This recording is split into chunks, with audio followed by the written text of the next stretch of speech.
Quando a maioria das pessoas pensa em mistérios antigos, elas imaginam as pirâmides do Egito ou Stonehenge. Mas aqui mesmo em Indiana, muito antes de cidades e milharais, civilizações antigas deixaram para trás montes estranhos, aldeias esquecidas e artefatos inexplicados. De grandes obras de terra alinhadas com as estrelas a rumores de esqueletos gigantes enterrados no solo, o passado de Indiana é mais profundo e estranho do que a maioria das pessoas imagina. Estes são os mistérios antigos que ainda persistem logo abaixo da superfície. Angel Mounds, a cidade perdida no rio Ohio. Se você estiver dirigindo perto de Evansville, Indiana, bem perto do rio Ohio, você pode passar por um trecho de terra tranquilo que não parece grande coisa à primeira vista. Mas aninhado naquela paisagem à beira do rio, está um dos lugares mais fascinantes e misteriosos do meio oeste, Angel Mounds.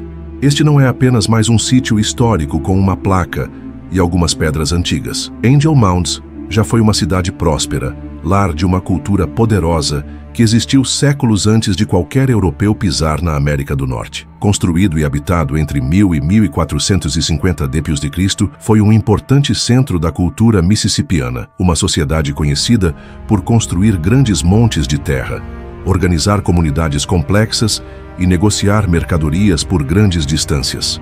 No seu auge, o assentamento de Angel Mounds se estendia por mais de 40 hectares. Isso é cerca de o tamanho de 75 campos de futebol. Toda a área era cercada por uma paliçada de madeira completa, com baluartes ou torres de guarda. Essa configuração sugere que eles se preocupavam com a defesa, mas também aponta para algum tipo de estrutura social. Havia um dentro e um fora, e provavelmente nem todos tinham permissão para entrar. Dentro das muralhas, arqueólogos encontraram vestígios de dezenas de casas, depósitos, praças abertas e, o mais impressionante, 11 grandes montes de plataforma. Estes não eram apenas pilhas de terra aleatórias.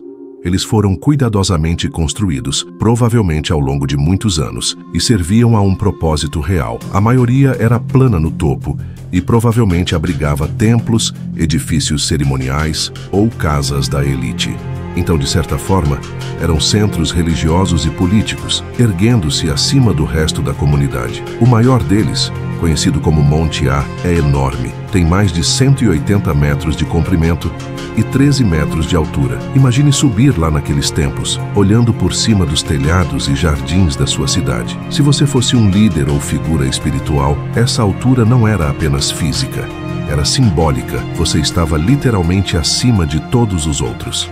Ao redor desses montes estavam os sinais cotidianos da vida. Arqueólogos descobriram cerâmica quebrada, ferramentas de pedra e osso e até objetos que parecem ter sido usados em jogos ou cerimônias. O que é especialmente interessante é de onde vieram alguns desses artefatos. Foram encontrados itens que se originaram de lugares tão distantes quanto a costa do Golfo e as grandes planícies, a centenas de quilômetros de Indiana. Isso significa que as pessoas que viviam em Angel Mounds não estavam isoladas. Elas estavam conectadas a um mundo muito maior, negociando, compartilhando ideias e provavelmente aprendendo com culturas distantes por toda a região que hoje chamamos de Estados Unidos. Mas apesar de todas as evidências físicas que temos, ainda há muito que não sabemos. Os mississippianos não deixaram uma língua escrita. Então, estamos montando a história deles a partir do que desenterramos. E honestamente, essa história ainda está cheia de lacunas. Um dos maiores mistérios, por que eles partiram? Por volta de 1405 a.C., a cidade foi abandonada. Não há sinais claros de guerra, incêndio generalizado ou valas comuns para sugerir um fim violento. Alguns pesquisadores pensam que o colapso pode ter sido causado por problemas climáticos, talvez uma série de inundações ou longas secas que tornaram a agricultura impossível. Outros suspeitam que poderia ter sido uma doença ou talvez algum tipo de colapso político. Existe até uma teoria de que a população cresceu demais e a terra simplesmente não conseguia mais sustentar a todos. Coisas como o esgotamento do solo ou agricultura excessiva podem ter tornado difícil a sobrevivência. E depois há os próprios montes. O que exatamente aconteceu no topo deles? Eles foram usados para rastrear as estrelas, como alguns observatórios antigos. Sacerdotes ou chefes moravam lá em cima. Havia rituais, Até mesmo sacrifícios? É difícil dizer com certeza. Alguns locais de sepultamento encontrados nas proximidades sugerem um sistema de classes rígido, com algumas pessoas enterradas com itens valiosos e outras sem nada. Isso sugere uma sociedade com divisões sociais reais. Apesar de toda a pesquisa ao longo dos anos, ainda ficamos adivinhando sobre muitas partes da vida em Angel Mounds. Um homem que tentou responder a essas perguntas foi Glenn A. Black, um arqueólogo que começou a estudar o local na década de 1930. Ele dedicou décadas a escavar, documentar e tentar entender esta cidade perdida. Seu trabalho trouxe atenção nacional para Angel Mounds, mas mesmo ele não conseguiu resolver todos os seus quebra-cabeças. Hoje, visitar o local é uma experiência difícil de descrever, a menos que você mesmo tenha percorrido os terrenos. Há uma quietude silenciosa. As trilhas serpenteiam pela grama, passando por montes que ainda se elevam acima da paisagem, mesmo após séculos de erosão e clima. O centro interpretativo nas proximidades ajuda a explicar o que sabemos sobre a vida mississippiana. Mas, honestamente, muito do poder de Angel Mounds vem de estar nele, apenas estar lá. Se você visitar de manhã cedo, quando a neblina ainda está agarrada aos campos e tudo está quieto, exceto pelo vento nas árvores, você quase pode imaginar a cidade voltando à vida. Você pode imaginar o ritmo dos tambores cerimoniais, fogueiras de cozinha soltando fumaça e pessoas se movendo pelas praças fazendo suas rotinas diárias. É como se o passado estivesse logo fora de alcance, perto o suficiente para sentir, mas não para tocar. Essa é a questão sobre Angel Mounds. Apesar de todo o seu mistério, não é uma lenda ou um mito, é real. As pessoas que viveram lá eram inteligentes, organizadas e profundamente conectadas à terra e umas às outras. Eles construíram algo incrível e então, por razões que ainda não entendemos completamente, eles o deixaram para trás. E talvez seja por isso que ele fica na memória das pessoas. Angel Mounds nos lembra que, muito antes de Indiana fazer parte dos Estados Unidos, muito antes de ser chamada de Indiana, esta terra sustentava uma civilização complexa e avançada. Uma civilização que se ergueu, prosperou e eventualmente desapareceu, deixando para trás apenas vestígios, obras de terra, cerâmica e um senso de admiração. É fácil pensar em civilizações antigas como coisas que aconteceram longe, no Egito, ou na Grécia, ou talvez na América Central. Mas Angel Mounds prova que coisas incríveis aconteceram bem aqui, no coração da América do Norte. Nós apenas não falamos tanto sobre elas. Mesmo depois de todos esses anos, Angel Mounds ainda tem mais a nos ensinar. E talvez com futuras pesquisas, novas tecnologias ou apenas um novo olhar, descobriremos mais peças do quebra-cabeça. Mas até então, continua sendo um dos lugares mais intrigantes de Indiana. Uma cidade tranquila de montes que guardam os segredos de seu passado.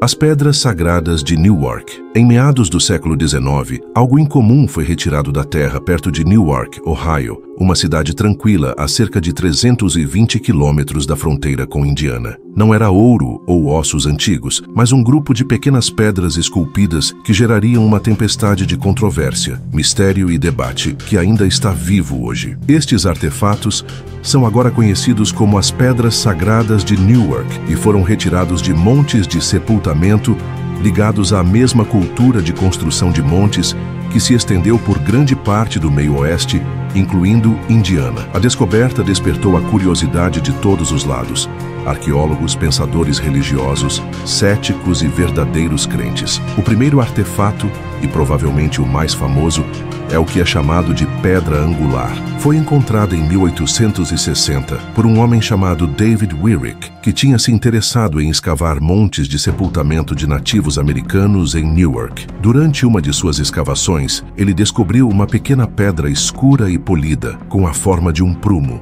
algo que você usaria para verificar o alinhamento vertical. Mas isso não era uma ferramenta. Em cada um de seus 4 lados havia inscrições hebraicas. As traduções das frases incluem coisas como Santo dos Santos, a Lei de Deus e o Rei da Terra. Apenas alguns meses depois, um artefato ainda mais elaborado surgiu: a Pedra do Decálogo. Esta parecia uma placa de arenito preto esculpida na forma de uma lápide arredondada. No centro, uma figura com vestes, possivelmente Moisés, foi gravada em relevo, cercada por uma longa série de caracteres que se assemelhavam ao antigo script hebraico. A escrita apareceu para delinear os 10 mandamentos. Agora, Se esses artefatos fossem realmente antigos, isso seria algo de partir a terra. Os montes de sepultamento onde foram encontrados foram construídos pela cultura Hopewell, que prosperou nesta parte do país entre 100 a.C. e 500 a.C., bem mais de 1000 anos antes de Colombo zarpar. Então, se essas pedras fossem genuínas, isso sugeriria que antigos povos hebreus de alguma forma chegaram à América do Norte, interagiram com sociedades nativas e deixaram para trás relíquias religiosas enterradas em locais cerimoniais. É o tipo de teoria que captura a imaginação das pessoas e, para alguns, se encaixa perfeitamente nas histórias de tribos perdidas, migrações bíblicas e histórias esquecidas. Mas é aqui que as coisas ficam complicadas. Os arqueólogos tradicionais nunca aceitaram as pedras como autênticas. Quase desde o início, os estudiosos questionaram sua origem, apontando para vários problemas que simplesmente não faziam sentido. O estilo de escrita, por exemplo, não corresponde ao que o hebraico antigo real parecia durante os tempos bíblicos. Na verdade, tem uma semelhança impressionante com as fontes hebraicas usadas no século XIX, o tipo que você pode encontrar em livros disponíveis na época de Wierich. Além disso, a condição das pedras parecia um pouco perfeita demais. Elas não mostravam muito intemperismo ou danos, o que você esperaria de artefatos supostamente enterrados por mais de 1000 anos. E depois, há o próprio Wierich. Ele tinha um histórico que incluía achados questionáveis anteriores, e alguns pensam que ele pode ter estado diretamente envolvido em uma farsa ou ter sido manipulado por pessoas que estavam. Agora, não estou dizendo com certeza que foi falsificado, mas o momento, o estilo e a descoberta repentina de várias pedras em poucos meses levantam algumas sobrancelhas, especialmente considerando o contexto. Naquela época, em meados do século XIX, havia uma forte crença entre muitos colonos de que os nativos americanos não poderiam ter construído os enormes montes espalhados pelo meio-oeste. Essa suposição, impulsionada por preconceitos raciais e pensamento colonial, levou a todos os tipos de explicações alternativas. As pessoas sugeriram que os construtores eram tudo, desde vikings a egípcios e as tribos perdidas de Israel. As pedras sagradas de Newark se encaixavam perfeitamente nessa narrativa. Então, se alguém quisesse provar que a Bíblia tinha raízes nas Américas, ou que os montes nativos foram realmente construídos por forasteiros, esse tipo de artefato seria incrivelmente conveniente. Dito isso, nem todos concordam que as pedras sagradas foram falsificações. Alguns pesquisadores argumentam que o detalhe, a precisão e a qualidade das esculturas sugerem que foram feitas com séria intenção. Eles apontam que teria exigido muita habilidade para realizar e talvez até conhecimento de línguas antigas. Há também aqueles que acreditam que o contato transatlântico antigo, seja por hebreus, fenícios ou outro grupo do Velho Mundo, poderia explicá-lo. Pessoalmente, não acho essa ideia impossível. A história está cheia de surpresas e ainda estamos aprendendo quão conectadas as civilizações antigas poderiam ter sido. Mas também acho que devemos ser cautelosos. Uma teoria é tão forte quanto sua evidência, e agora a origem da pedra é muito instável para ser aceita de imediato. Ainda assim, entendo o apelo. Há algo emocionante em imaginar viagens antigas através do oceano, muito antes de os livros didáticos dizerem que aconteceram. E em uma época em que as pessoas estavam tentando entender novas descobertas, essas pedras ofereciam um tipo de história, uma que ligava o novo mundo ao antigo. Aqui está uma nota de rodapé interessante. Indiana, embora não seja central para as descobertas de Newark, aparece nas bordas desta história. Algumas das pedras sagradas passaram por colecionadores particulares em Indiana, e vários antiquários baseados em Indiana eram fortes defensores do que é chamado de difusionismo. A ideia de que as culturas antigas não se desenvolveram isoladamente, mas foram moldadas pelo contato através dos oceanos. E assim como Ohio e Illinois, Indiana já foi coberta por montes de terra, a maioria dos quais foi destruída ao longo dos anos pela agricultura ou pelo desenvolvimento. Embora nada exatamente como as pedras de Newark tenha aparecido em Indiana, houve rumores, recortes de jornais do século XIX e velhas lendas locais de placas inscritas, placas metálicas e até mesmo os chamados esqueletos gigantes encontrados no solo de Indiana. A maioria dessas histórias é considerada exagerada, se não inteiramente fictícia. Ainda assim, elas mostram o quão famintas as pessoas estavam e talvez ainda estejam por uma versão mais profunda e misteriosa da história. Então, onde estão as pedras sagradas de Newark hoje? Você ainda pode vê-las, na verdade. Elas estão abrigadas no Johnson Hammer House Museum em Coshocton, Ohio. O museu não toma uma posição firme sobre se as pedras são reais ou falsas. Em vez disso, eles permitem que os visitantes tirem suas próprias conclusões. E eu realmente respeito isso. Apresentar a evidência sem forçar uma conclusão permite que as pessoas lutem com as grandes questões por si mesmas, porque no final, é isso que as pedras sagradas de Newark realmente representam. Uma pergunta: como decidimos o que é real na arqueologia? Quando algo aparece que não se encaixa na linha do tempo, nós o descartamos como uma farsa, ou estamos abertos a revisar o que pensamos que sabemos? Eu não acho que haja uma resposta perfeita, mas o fato de as pessoas ainda estarem falando sobre essas pedras mais de 160 anos depois me diz que elas ainda tocam em algo real. Talvez não no sentido histórico literal, mas no que elas dizem sobre nossa necessidade de significado, conexão e histórias que preenchem as lacunas entre os mundos. Se as pedras sagradas são falsificações inteligentes, genuínas anomalias ou algo intermediário, elas se tornaram parte da paisagem histórica, e para o bem ou para o mal, elas garantiram que os montes do Meio-Oeste ainda tivessem segredos dignos de serem descobertos. Local da Bone Bank, a vila pré-histórica de Indiana que desaparece.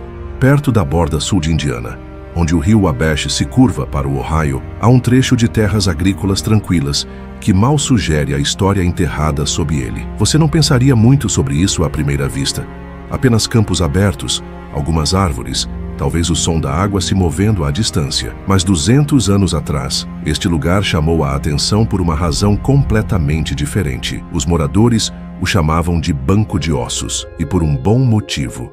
Os colonos no início de 1800 continuavam encontrando ossos, muitos deles restos humanos, ossos de animais, fragmentos de cerâmica, às vezes espalhados pela superfície, outras vezes caindo da margem do rio enquanto o Wabash lentamente corroía a terra. Diziam que alguns crânios eram invulgarmente grandes. Alguns esqueletos foram enterrados com ferramentas, ornamentos de cobre ou vasos de barro. Era como se a história estivesse vazando do solo, uma margem de rio sangrando artefatos de um mundo que ninguém se lembrava. Mas quem eram essas pessoas? E o que aconteceu com sua aldeia? Com o tempo, os arqueólogos começaram a montar uma teoria. A ideia mais amplamente aceita é que Bone Bank já foi uma grande aldeia do povo Caborn-Wellborn, um ramo da cultura mississippiana mais ampla que uma vez dominou o meio-oeste e o sudeste americano.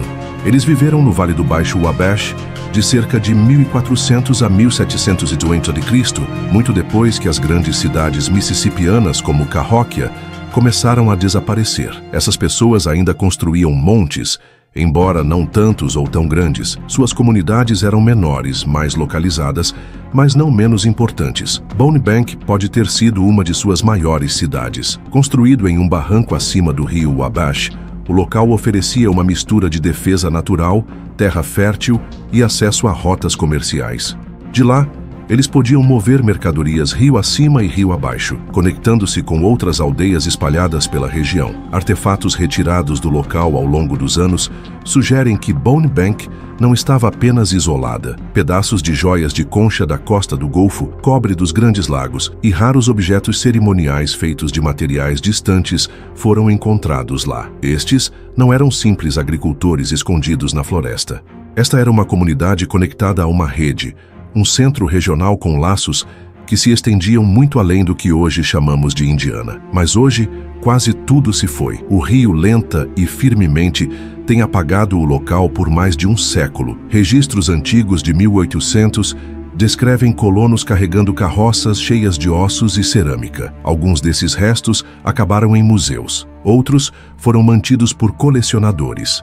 Até histórias de fazendeiros locais, usando esqueletos como fertilizante, sem ter ideia ou preocupação de que estavam perturbando um dos sítios arqueológicos mais importantes do meio-oeste. E aqui está a parte que realmente dói. Muito pouca escavação profissional foi feita. O que sabemos sobre Bone Bank vem principalmente de coleções de museus dispersas, cartas particulares e um punhado de notas de campo do início de 1900. Alguns arqueólogos tentaram estudar a área, mas quando chegaram lá, grandes seções do local já haviam desmoronado no rio. Alguns relatórios antigos estimam que centenas de pessoas foram enterradas em Bone Bank. Algumas sepulturas continham indivíduos com oferendas cuidadosamente colocadas, ferramentas, contas, cerâmica. Outras eram mais simples. Havia também relatos de sepultamentos em grupo, possivelmente valas comuns, o que levanta ainda mais perguntas. Foi esta uma aldeia atingida por uma doença? Ou houve algum tipo de conflito, um ataque ou uma batalha que levou a sepultamentos apressados e sepulturas agrupadas? Nós não sabemos. Com tão pouco sobrando para estudar, talvez nunca saibamos. E então, é claro, há o folclore. No século XIX, jornais e histórias locais começaram a espalhar contos de esqueletos gigantes. Homens que se diziam ter mais de 2 metros de altura, enterrados com machados de pedra maciços e itens cerimoniais. É difícil separar o fato da exageração. Alguns desses relatórios provavelmente foram inflados ao longo do tempo, transmitidos por boca a boca ou usados para vender jornais. Mas essas histórias continuam aparecendo em lugares onde montes antigos foram perturbados, incluindo Indiana. Pessoalmente, acho que algumas dessas velhas histórias devem ser tomadas com cautela, mas não descartadas por completo. Às vezes, o folclore guarda um grão de verdade, mesmo que seja esticado ao longo do caminho. Se as pessoas estavam encontrando ossos incomumente grandes, ou objetos de sepultamento que não correspondiam às suas expectativas, elas tentavam explicá-lo da melhor forma possível. Há também relatos estranhos de posições de sepultamento incomuns, esqueletos encontrados em direções estranhas ou sinais de que alguns corpos foram enterrados com pressa. Nenhum disso nos dá uma imagem completa, mas pinta uma imagem assustadora de uma aldeia que pode ter sofrido algo repentino, algo que deixou uma marca duradoura no solo. O que é frustrante é que Bone Bank nunca recebeu a atenção que provavelmente merecia. Ao contrário de locais mais conhecidos como Angel Mounds ou Cahokia, Bone Bank erodiu silenciosamente enquanto a maioria das pessoas não estava olhando. Não há um marcador histórico, nenhum esforço de preservação e nenhum acesso público. O que resta está em terras particulares, e grande parte do local original provavelmente escorregou para o Wabash ou foi enterrado sob terras agrícolas. Mas mesmo em seu estado quase apagado, Bone Bank ainda tem significado. Se tivéssemos sido capazes de estudá-lo corretamente, poderia ter ajudado a responder a algumas perguntas-chave sobre o que aconteceu no meio-oeste entre o colapso das grandes cidades mississippianas e a chegada dos colonos europeus. Este foi um período de transição na história da América do Norte, e Bone Bank estava bem no meio dele. O que me marca pessoalmente não é apenas o mistério, é a oportunidade perdida. Quantas aldeias antigas como Bone Bank desapareceram, não registradas, levadas embora ou pavimentadas antes que alguém pudesse entender o que eram. É isso que faz com que locais como este se sintam tão frágeis. Eles são finitos, únicos, e uma vez que se vão, é isso, nenhuma segunda chance. E ainda assim, de uma forma estranha, Bone Bank ainda está falando. Cada vez que um colecionador vira um fragmento de cerâmica em uma caixa, ou um funcionário de museu cataloga um osso há muito esquecido, outra pequena peça do quebra-cabeça entra em vista. Ainda pode haver histórias enterradas sob a lama do condado de Posey. Pequenas, talvez, mas significativas. Por enquanto, o nome Bone Bank é um fantasma do que já foi. Nenhuma aldeia, nenhuma cerca, nenhum sinal. Apenas um nome sussurrado por mapas antigos em um rio que não para de se mover. Mas para aqueles que olham um pouco mais de perto, é um lembrete de que o passado pré-histórico de Indiana é mais profundo e estranho do que a maioria das pessoas jamais percebe. E em algum lugar sob aquele chão macio, naqueles campos tranquilos, algo antigo ainda está esperando para ser entendido. Supostos gigantes nos montes de Indiana. Se você folhear jornais antigos de Indiana de 1800, notará algo estranho. Aninhado entre histórias sobre preços de colheitas e fofocas da cidade, você encontrará relatos sobre gigantes sendo desenterrados de montes de sepultamento antigos. Não estamos falando de basquete. Essas histórias descrevem esqueletos de 2,13, 2,43 até 3 metros de comprimento. E não eram apenas ossos grandes. Esses gigantes eram supostamente enterrados com ferramentas de cobre, machados de pedra maciços e artefatos que não se encaixavam na imagem do que as pessoas esperavam da história dos nativos americanos. As histórias geralmente são assim. Um fazendeiro arando um campo bate em um monte e descobre o que parece ser um crânio gigante. A notícia se espalha. Os moradores vêm para ver. Talvez um autoproclamado antiquário apareça. E então os ossos desaparecem, seja para uma coleção particular, um porão de museu ou simplesmente sem deixar vestígios. Indiana tem sua cota desses contos. Relatos surgiram do condado de Posey, condado de Knox, ao longo do rio White, perto de Anderson e Vincennes. Alguns dos relatos mais coloridos mencionam esqueletos com fileiras duplas de dentes, mandíbulas maciças que você supostamente poderia usar como máscara e crânios alongados, o que algumas pessoas chamam de alongados. Então, o que está por trás de tudo isso? São apenas histórias antigas que saíram do controle ou as pessoas realmente descobriram algo incomum? Vamos começar com o que sabemos com certeza. Indiana, como grande parte do leste do Zeuá, já foi o lar de uma série de culturas construtoras de montes, ou seja, os Adina, os Hopewell e mais tarde os Mississippianos. Essas sociedades construíram grandes montes de terra que foram usados para sepultamentos, cerimônias e talvez até rastreamento astronômico. Quando os colonos se mudaram durante 1800, eles realmente não sabiam com o que estavam lidando. Para eles, eram apenas grandes e misteriosas pilhas de terra e, infelizmente, muitos foram escavados ou nivelados sem pensar muito. Foi quando essas histórias de gigantes começaram a aparecer e, por um tempo, elas foram tratadas como notícias reais. Você pode encontrar artigos do século XIX e até alguns relatórios antigos do Smithsonian mencionando esqueletos incomumente grandes.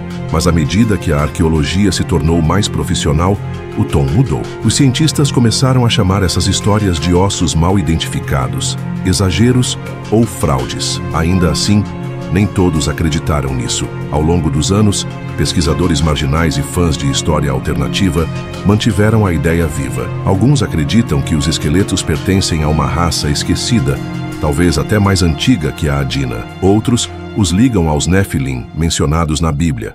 Alguns vão mais longe, sugerindo viajantes antigos de terras distantes ou até mesmo da Atlântida. A arqueologia tradicional não apoia nada disso, mas isso não impediu que as teorias se espalhassem. Agora, vamos ser justos. Existem algumas explicações razoáveis para como essas histórias podem ter começado. Uma, medições mal julgadas. No século XIX, as pessoas não tinham níveis a laser ou ferramentas forenses. Alguns ossos grandes saindo de terra macia podiam parecer muito maiores do que eram, especialmente se estivessem espalhados ou deformados pelo tempo. Combine isso com um pouco de emoção local e de repente você tem um gigante de 3 metros. 2. Indivíduos altos em culturas nativas. Nem todo esqueleto encontrado em um monte tinha 1,65 metro. Algumas pessoas eram naturalmente mais altas. Indivíduos com mais de 1,80 metro não eram comuns, mas também não eram inéditos. Em uma época em que a maioria dos homens tinha menos de 1,70 metro, alguém enterrado com 1,93 metro,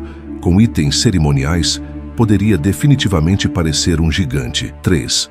Deformação do crânio e anomalias dentárias. Alguns grupos nativos praticavam a moldagem do crânio, amarrando a cabeça dos bebês para criar crânios alongados. Era um marcador cultural, não um sinal de algo sobrenatural. Da mesma forma, dentes amontoados ou desgastados podem parecer fileiras duplas para alguém não familiarizado com a patologia dentária. 4. Sensacionalismo e fraudes. Esta também foi a idade de ouro das manchetes selvagens.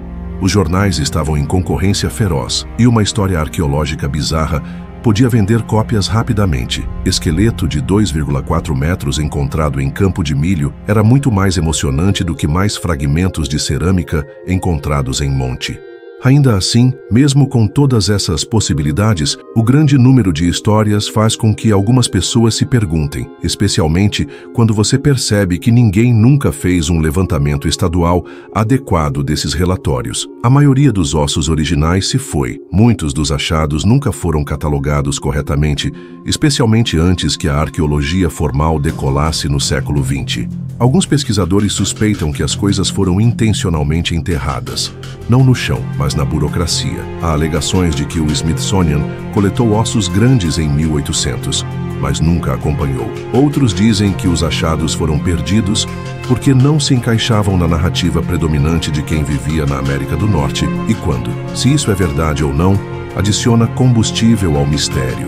É claro que os céticos apontam que nenhum esqueleto verificado com mais de 2,13 metros foi oficialmente documentado de um monte de Indiana usando padrões modernos. E até que isso aconteça, a visão acadêmica é bastante direta. Os gigantes de Indiana são provavelmente uma mistura de indivíduos altos, interpretações errôneas e contos de fadas à moda antiga. Então, onde isso nos deixa? Para mim, e acho que este é um meio termo razoável. É claro que algo interessante estava acontecendo.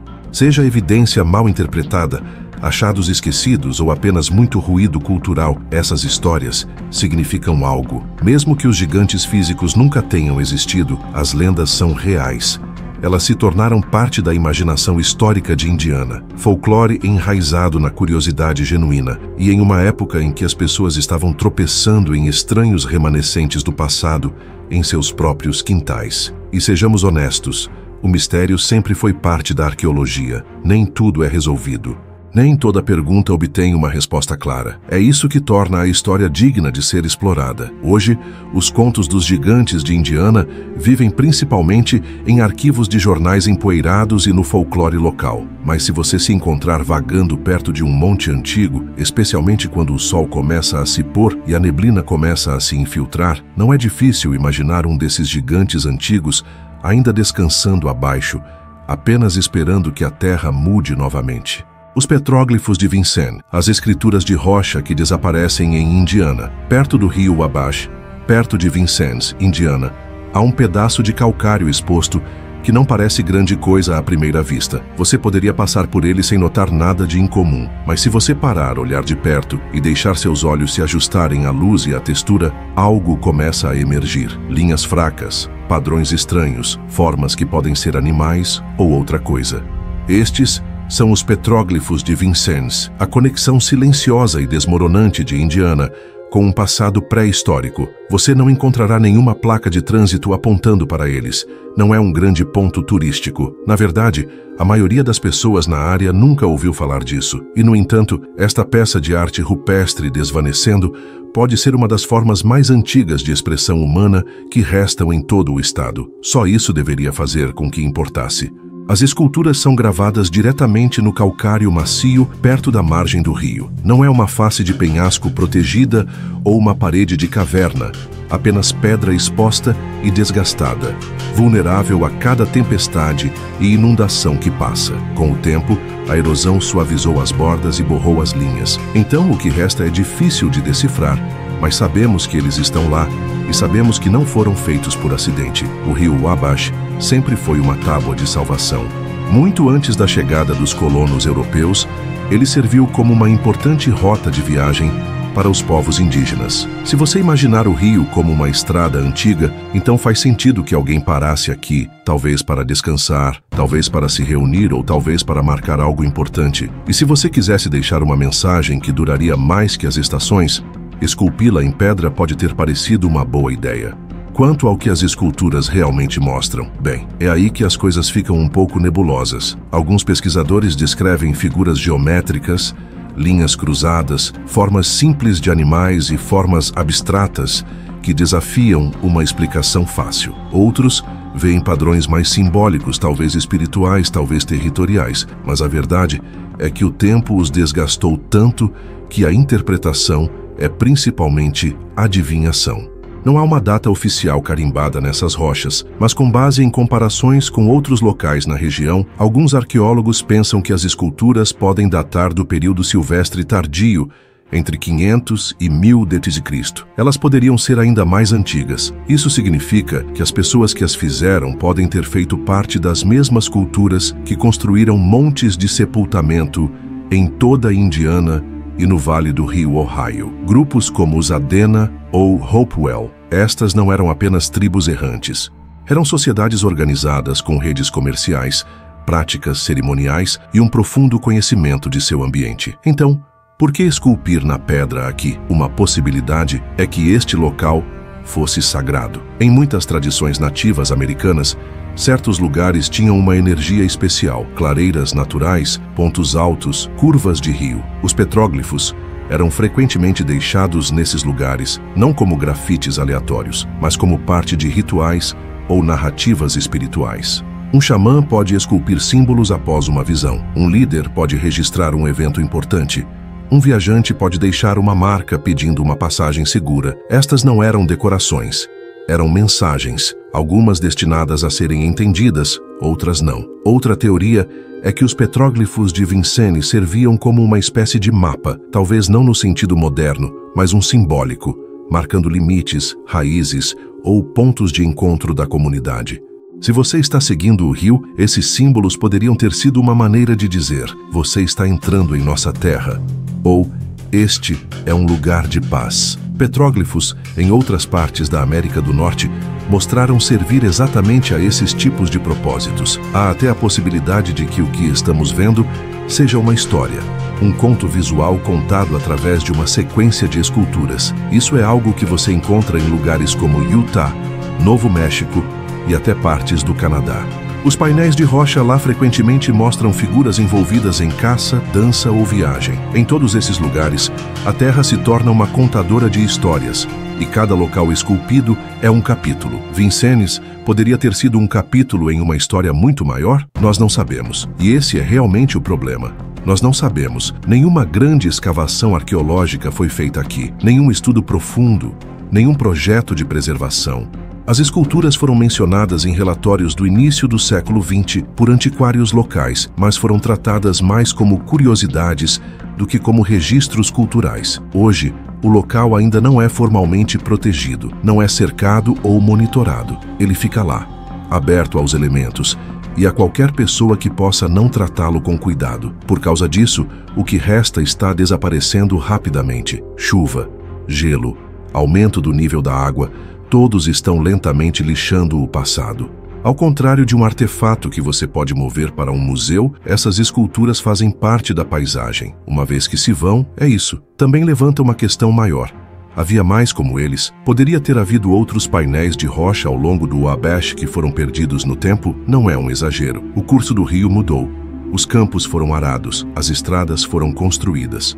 Sabemos que grandes porções da história dos nativos americanos em todo o meio-oeste foram apagadas, seja deliberadamente ou por negligência. Então, talvez Vincennes seja apenas uma peça de uma imagem maior que nunca veremos. E aqui está o que torna tudo isso ainda mais frustrante. Indiana não é exatamente conhecida por petróglifos. Na verdade, eles são raros nesta parte do país. A maioria das culturas antigas aqui deixou sua marca de outras maneiras através de obras de terra, montes, cerâmica e tradições orais. As esculturas em rocha não eram a norma, o que torna este local ainda mais especial. É um ponto fora da curva, um sussurro de um tempo e cultura que mal entendemos. Você pensaria que isso seria o suficiente para despertar um sério interesse, mas em vez disso, os petróglifos de Vincennes permanecem em uma espécie de limbo histórico. Muito desgastados para atrair turistas, muito obscuros para atrair grandes fundos de pesquisa, muito frágeis para esperar muito mais. Então, o que fazemos com algo assim? Nós o atribuímos a apenas mais um artefato esquecido? Ou tentamos nos agarrar ao que resta, mesmo que o significado não seja claro? Aqui está a minha opinião e estou tentando permanecer neutro aqui. Podemos nunca entender completamente o que essas esculturas significavam. Podemos nunca descobrir quem as fez ou o que elas estavam tentando dizer, mas isso não as torna sem sentido.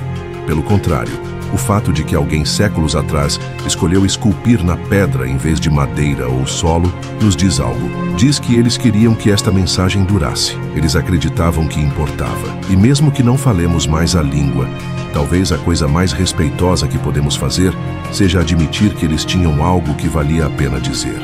Então, se você estiver no sul de Indiana, perto das bordas tranquilas de Vincennes, faça um desvio. Procure o calcário. Deixe seus dedos traçarem os sulcos desgastados.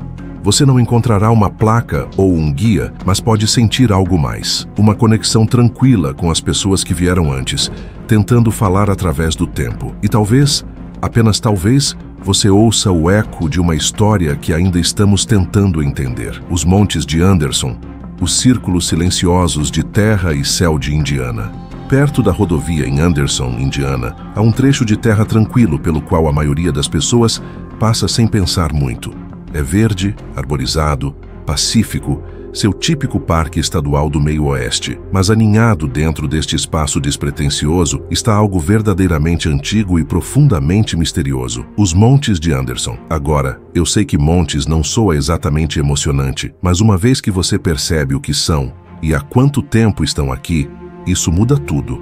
Estas não são apenas colinas. Suas obras de terra feitas pelo homem, dispostas com uma precisão incrível pelo povo Hopewell há mais de 2000 anos. Isso é muito antes de Colombo, antes das pirâmides de Chichén Itzá, mesmo antes de o Império Romano atingir seu auge, e eles ainda estão aqui, moldados em círculos perfeitos e longos cumes, escondidos à vista. A peça central do local é chamada de Grande Monte, e quando você se aproxima dele, você começa a senti-lo. Não é apenas uma pilha aleatória de terra, é deliberado. O monte forma um aterro circular gigante, com cerca de 120 metros de diâmetro, com uma entrada larga cortada em um dos lados. Se você ficar no centro e olhar através dessa entrada, ao nascer do sol no solstício de verão, você verá algo incrível. O sol nasce bem através dessa lacuna, e não é por acaso. Esta é a parte que realmente me marca. Os construtores Hopewell não estavam apenas empilhando terra. Eles estavam construindo um lugar que se alinhava com o céu. Isso nos diz que eles estavam observando o Sol e a Lua, provavelmente por anos, descobrindo como medir o tempo usando o movimento da luz. Para eles, este monte pode ter sido, em parte, um espaço sagrado, em parte um calendário, em parte um local de encontro. É como uma combinação de Stonehenge e um anfiteatro natural feito de terra à mão, com nada além de ferramentas simples.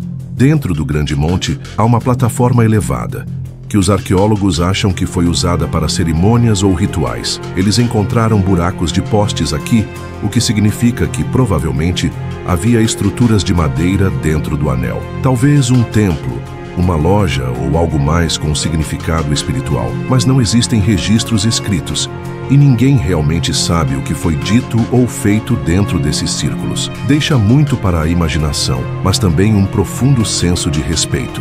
Você está olhando para algo que as pessoas construíram com um propósito sério, e qualquer que fosse esse propósito, importava o suficiente para se alinhado com o sol. Em todo o parque, há 10 montes no total. Alguns são pequenos, alguns são longos cumes, e um tem a forma de um 8, que é especialmente raro para locais como este. Não entendemos completamente o que os diferentes formatos significavam. Eram simbólicos, cerimoniais, práticos, talvez todos os itens acima, mas claramente esta não foi uma construção casual. Essas pessoas tinham uma visão e a mantiveram. Uma coisa que sabemos: os Hopewell não estavam isolados. Artefatos encontrados em torno desses montes mostram que Anderson fazia parte de uma enorme rede comercial. Obsidiana das Montanhas Rochosas, mica dos Apalaches, cobre dos Grandes Lagos. Tudo isso apareceu aqui.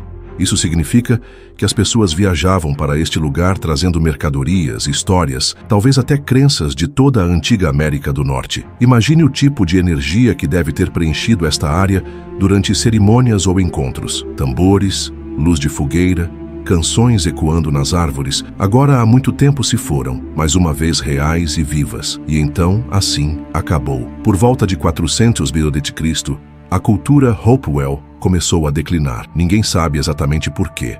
Mudança climática, mudanças políticas, doenças, qualquer um desses poderia ter tido um papel. Seja qual for o motivo, as pessoas pararam de vir. Os montes foram deixados sozinhos. Árvores cresceram sobre eles. Os anéis da terra foram lentamente esquecidos. Quando os colonos europeus chegaram em 1800, eles se depararam com os montes e não sabiam bem o que fazer deles. Alguns pensaram que foram construídos por uma civilização perdida, até mesmo conectando-os a antigos egípcios ou gigantes míticos. Essa era uma teoria popular na época, baseada mais na fantasia do que no fato, mas mostra o quanto de mistério ainda cercava o lugar. Não foi até o século XX que os arqueólogos começaram a estudar seriamente os montes. Durante a Grande Depressão, os trabalhadores da WPA, a Works Progress Administration, ajudaram a mapear e preservar o local.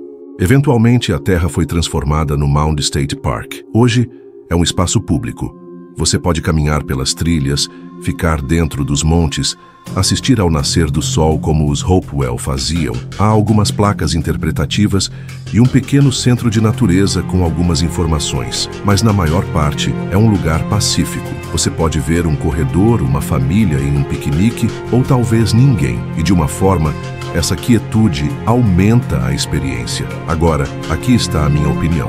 Eu acho que lugares como os Montes de Anderson importam, não apenas pelo que eles foram, mas pelo que eles ainda são. Eles nos lembram que muito antes de nossas rodovias e subdivisões, as pessoas estavam observando o céu, marcando o tempo, construindo monumentos e se conectando através de vastas distâncias. Eles não estavam vivendo isoladamente. Eles tinham ciência, arte, espiritualidade, tudo sem escrever da maneira que fazemos. E eu acho que isso é parte do que torna este local tão poderoso. Não há inscrição em pedra, nenhuma placa antiga para nos dizer o que aconteceu aqui. Apenas terra moldada com intenção, agarrada a um mistério. Se você tiver a chance de visitar, vá cedo. Talvez até durante o solstício, se puder. Fique no meio do grande monte. Sinta a quietude. Observe o sol nascer através daquele portão antigo. Você provavelmente se perguntará as mesmas coisas que as pessoas se perguntaram por gerações. Quem são essas pessoas? Por que eles construíram isso? E o que isso significava para eles? Podemos nunca obter todas as respostas, mas talvez esteja tudo bem. Talvez o objetivo não seja resolver o mistério, mas senti-lo, porque algo sobre esses círculos silenciosos de terra e céu ainda fala. Mesmo agora, os montes e locais de aldeia de Kankakee, ecos de uma cultura fluvial perdida. Se você for para o canto noroeste de Indiana, pode não parecer grande coisa à primeira vista. Terras agrícolas planas, trechos de floresta e o lento rio Kankakee serpenteando por tudo. É pacífico e tranquilo, mas se você souber onde procurar e se souber o que costumava estar aqui, você começa a perceber que esta terra guarda uma história profunda e quase esquecida. Muito antes de isso ser Indiana, antes de fazendas, estradas e valas de drenagem, esta parte do estado era coberta por pântanos, lamaçais e florestas emaranhadas que se estendiam em todas as direções. Poderia parecer um lugar improvável para um assentamento, mas na verdade era uma das regiões mais ativas e importantes da pré-história de Indiana. Isso porque o rio Kankakee não era apenas um curso de água preguiçoso, era uma importante rota para comércio, viagens e cultura. Milhares de anos atrás, esta área era o lar de uma teia de montes, acampamentos sazonais e locais de aldeia, usado por povos nativos por gerações. O Kankakee se conectava ao rio Illinois, que por sua vez levava ao Mississippi, o que o tornava uma espécie de superestrada antiga. As pessoas podiam mover mercadorias, ideias e histórias dos Grandes Lagos até o Golfo do México. Sabemos que havia vida aqui, porque relatos de colonos do século XIX e início do século XX descreviam dezenas de montes baixos e outros sinais de civilizações passadas. Lugares como Hebron, La Crosse e English Lake estavam cheios desses trabalhos de terra. Alguns eram montes de sepultamento, outros pareciam mais cerimoniais ou defensivos, cercados por valas ou aterros. Muitos continham sepultamentos de ocre vermelho, fragmentos de cerâmica, ferramentas de pedra e até itens de cobre que devem ter viajado um longo caminho para acabar aqui. Mas aqui está o problema. Quase tudo se foi. Na pressa de transformar os pântanos de Indiana em terras agrícolas, grandes projetos de drenagem começaram no final de 1800. O pântano de Kankakee, outrora um dos maiores pântanos do Sequoia, foi drenado, arado e remodelado, e com ele, muitos dos montes foram destruídos. Alguns foram nivelados por fazendeiros que não tinham ideia do que eram. Outros foram saqueados. Alguns artefatos acabaram em coleções de museus empoeiradas. Outros foram provavelmente jogados fora ou perdidos para sempre. Para os arqueólogos de hoje, essa perda é frustrante. Houve tão pouca escavação formal, tão pouco tempo para documentar o que estava lá antes que desaparecesse. É como ler a primeira página de um livro e depois perceber que o resto foi jogado no fogo. Ainda assim, temos algumas pistas. Os artefatos que foram encontrados, juntamente com os estilos de cerâmica e ferramentas, sugerem que a região de Kankakee foi usada por diferentes grupos por um tempo muito longo. A cultura Hopewell provavelmente passou ou se estabeleceu aqui entre 100 a.C. e 500 d.C. Povos que falavam a língua algonquina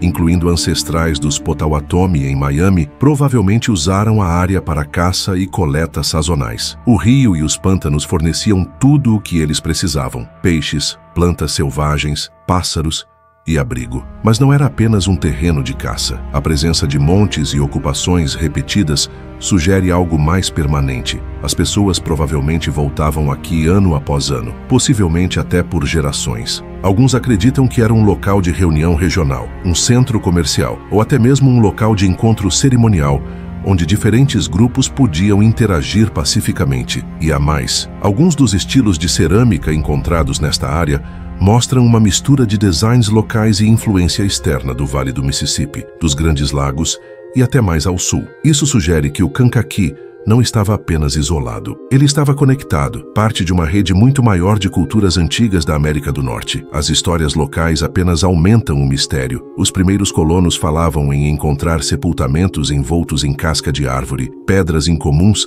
e, às vezes, ossos muito grandes, aumentando a velha lenda de gigantes enterrados em montes do meio-oeste. Agora, não há evidências científicas sólidas de gigantes reais, mas essas histórias aparecem com tanta frequência em relatórios antigos que faz você se perguntar o que os primeiros fazendeiros realmente viram quando cavaram seus campos. Infelizmente, quase nenhum dos montes permanece. Você pode vir a encontrar uma ligeira elevação em um campo ou uma linha de árvores que não parece nada, mas pode estar cobrindo o que resta de um local de sepultamento. Alguns moradores ainda encontram pontas de flecha, raspadores ou pedaços de cerâmica depois de uma forte chuva. Apenas pequenos fragmentos agora sugerindo o que costumava ser. Ao contrário de locais preservados como Angel Mounds ou Mound State Park, os montes de Kankakee foram principalmente apagados antes que alguém pudesse estudá-los corretamente. É um mistério silencioso agora, o tipo que não ganha manchetes, mas persiste sob a superfície, literalmente, e levanta uma pergunta difícil. O que perdemos? Isso não era apenas alguns montes de sepultamento ou acampamentos espalhados. Poderia ter sido toda uma cultura regional ligada pela água e pelo comércio com suas próprias tradições, cerimônias e conhecimento da terra. E agora, a maior parte está sob campos de soja, com apenas pedaços e pedaços deixados para trás. Você não precisa de um monumento enorme para sentir o peso dessa perda. Mesmo apenas ouvir alguém dizer: "Meu avô encontrou ossos no campo", ou "Nós costumávamos pegar pontas de flecha na beira do rio", é o suficiente para despertar algo em você. É um lembrete de que, sob a superfície do mundo cotidiano, há uma camada mais profunda, um mundo que existiu muito antes de nós e deixou para trás apenas o vestígio mais fraco. Ainda há uma chance de aprender mais. Alguns arqueólogos estão tentando mapear e identificar o que resta. Alguns moradores estão trabalhando para preservar pequenos trechos de terra que eles acreditam que já foram parte das antigas áreas da aldeia. É um trabalho lento, mas não impossível. E quanto mais atenção dermos a lugares como este, mais provável seremos de proteger o que resta. No final, a história dos montes de Kankakee não é apenas sobre o que perdemos, é também sobre o que escolhemos lembrar, sobre se estamos dispostos a ouvir a terra, mesmo quando ela sussurra em vez de gritar. E talvez, apenas talvez, alguns desses sussurros ainda carreguem os ecos das pessoas que um dia chamaram este rio de lar. Música. Se você gostou desta exploração dos mistérios de Indiana, não se esqueça de curtir, se inscrever e compartilhar com um amigo que também adora uma boa história. O seu apoio nos ajuda a continuar desenterrando os segredos do passado.